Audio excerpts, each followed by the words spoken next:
Avez-vous déjà remarqué comment certains schémas se répètent dans votre vie? Cette sensation familière. La même discussion avec des personnes différentes. Le même type de relation qui se termine pour les mêmes raisons.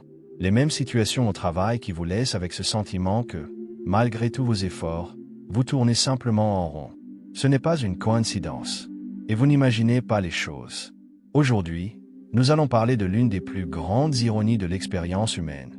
Pourquoi continuons-nous à ignorer notre vérité intérieure, même quand cela nous cause une souffrance répétée? Quel est le véritable prix que nous payons pour ce silence interne? Que se passe-t-il lorsque, jour après jour, année après année, nous continuons à étouffer cette voix intérieure qui tente de nous alerter que quelque chose n'est pas aligné avec qui nous sommes vraiment? Pensez à une rivière. Quand elle coule naturellement, elle suit son cours avec facilité. Mais quand nous essayons de retenir ses eaux ou de la forcer à changer de direction, la pression augmente. C'est exactement comme ça avec notre vérité intérieure. Plus nous la réprimons, plus la pression interne devient forte. Notre esprit fonctionne à travers des schémas. C'est comme si notre cerveau créait de petits sentiers qui, avec le temps et la répétition, se transforment en routes puis en véritables autoroutes. Il est plus facile de suivre des chemins déjà connus que d'ouvrir de nouvelles possibilités.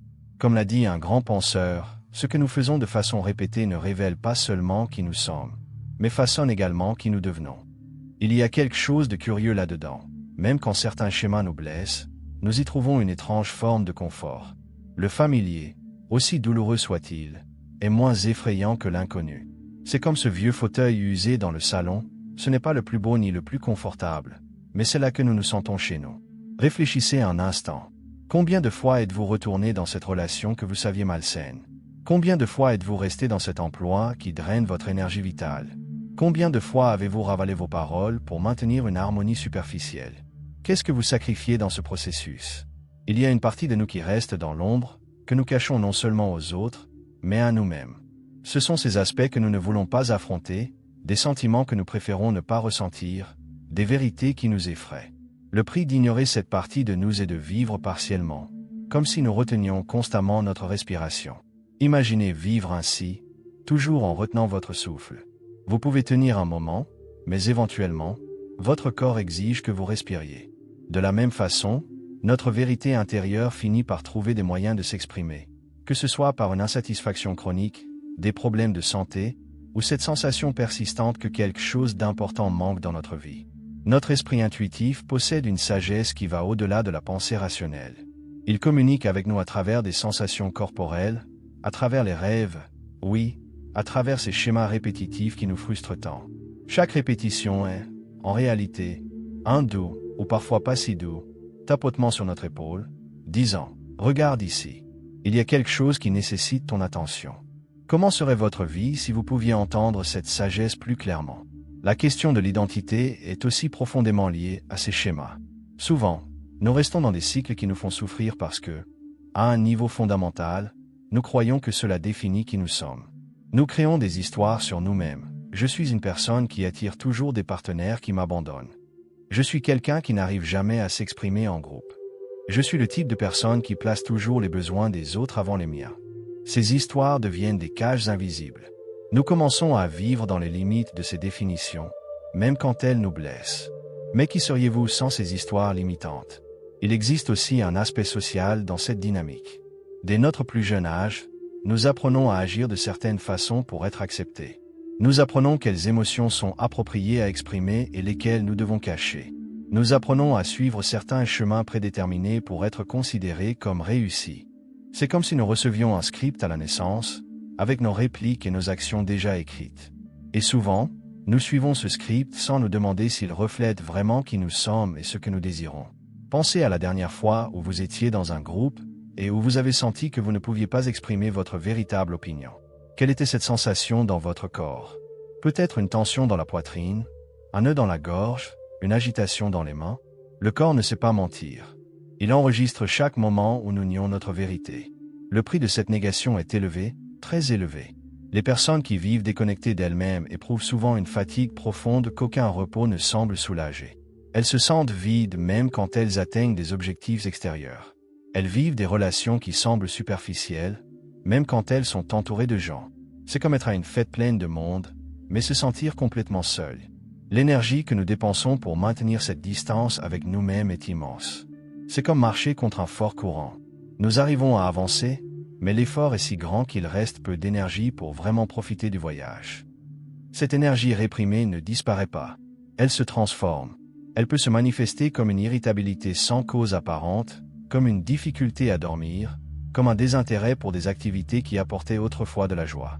Ou elle s'exprime à travers le corps, douleurs chroniques, problèmes digestifs, diminution de l'immunité. Le corps dit ce que la bouche tait. Je voudrais partager quelque chose qui peut tout changer pour vous. Quand nous commençons à prêter attention à ces schémas, quand nous les observons avec curiosité au lieu de jugement, quelque chose d'extraordinaire se produit. Ils commencent à perdre leur pouvoir sur nous. La conscience est comme une lumière qui éclaire une pièce sombre.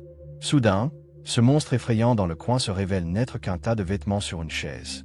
Le simple acte de remarquer « Ah, je recommence » crée un petit espace, une minuscule pause entre le stimulus et notre réponse automatique. Et dans cette pause si brève réside notre possibilité de choix, notre liberté. Comme nous l'a enseigné un ancien penseur, la vraie liberté ne consiste pas à ne pas avoir d'influence sur nous, mais à comprendre ces influences. Plus nous comprenons les raisons profondes de nos comportements répétitifs, plus nous avons la capacité de choisir des chemins différents. Mais être honnête avec soi-même n'est pas facile. Il y a des raisons pour lesquelles nous cachons certaines vérités. Souvent, nos vérités sont inconvenantes. Elles peuvent exiger des changements qui nous effraient. Elles peuvent montrer que nous avons construit nos vies sur des bases qui ne nous soutiennent plus.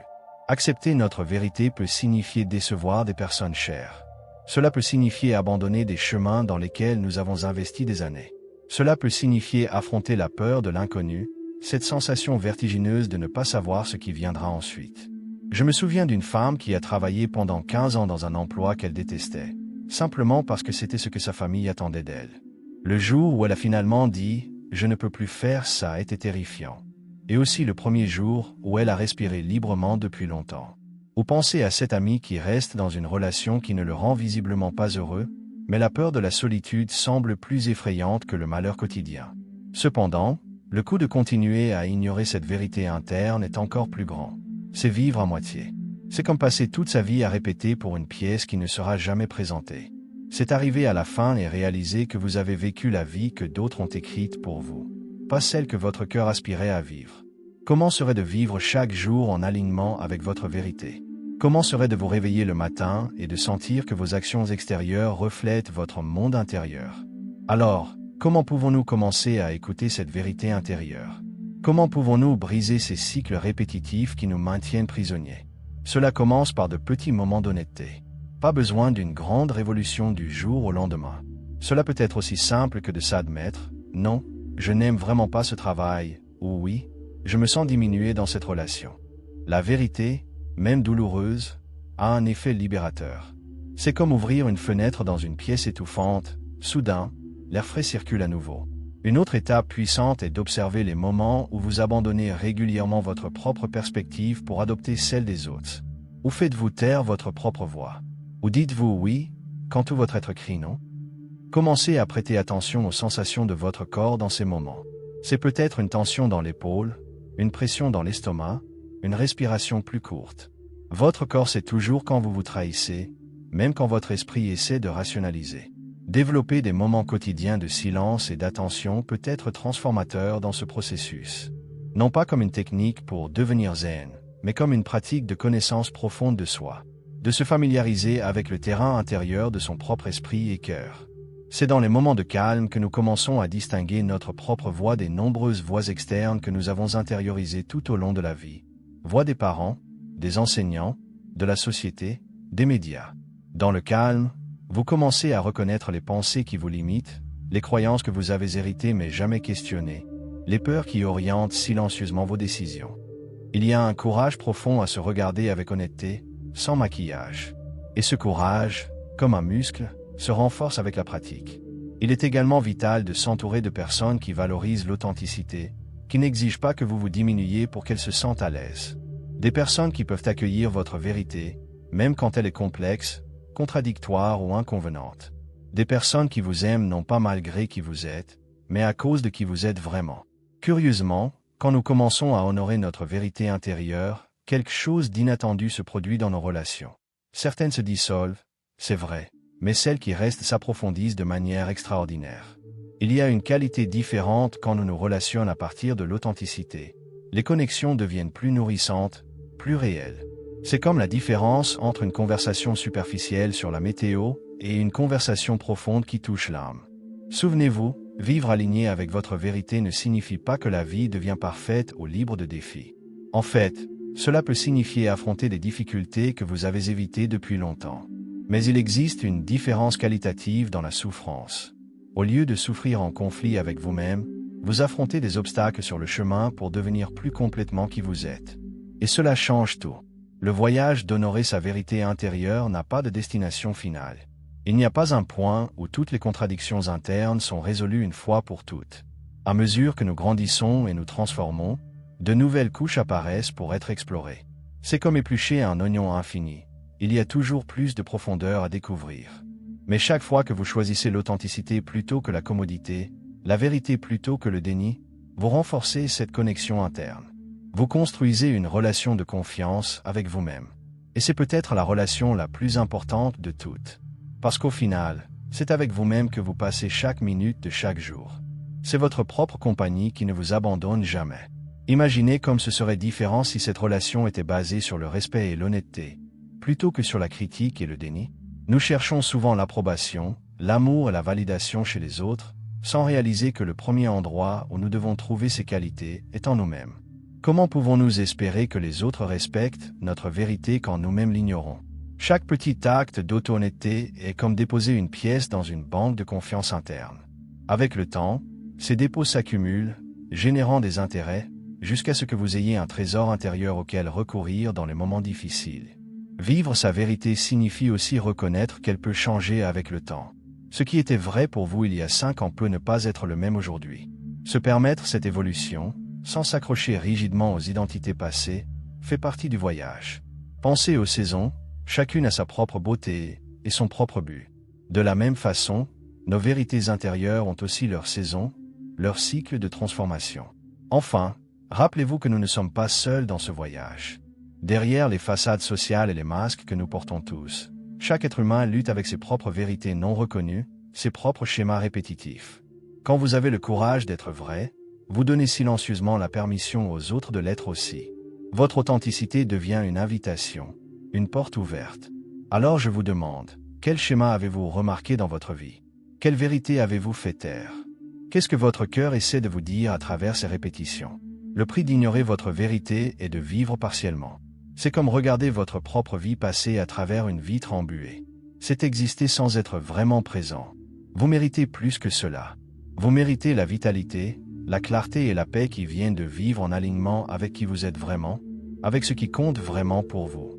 Et souvenez-vous, il n'y a pas de vérité si difficile à affronter qu'une vie entière vécue dans l'auto-tromperie.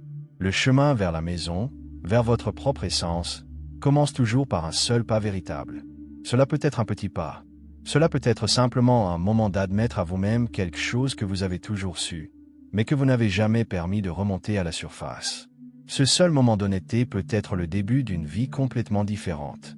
Parce que la vérité, même initialement douloureuse, nous rapproche toujours plus de nous-mêmes. Et finalement, c'est le seul endroit où nous pouvons trouver une paix durable, dans la réconciliation avec qui nous sommes vraiment. Si cette vidéo a touché quelque chose en vous, j'aimerais beaucoup entendre votre expérience dans les commentaires. Comment avez-vous géré vos propres vérités intérieures? Quel schéma avez-vous commencé à remarquer dans votre vie? Quels petits pas avez-vous déjà fait vers votre authenticité?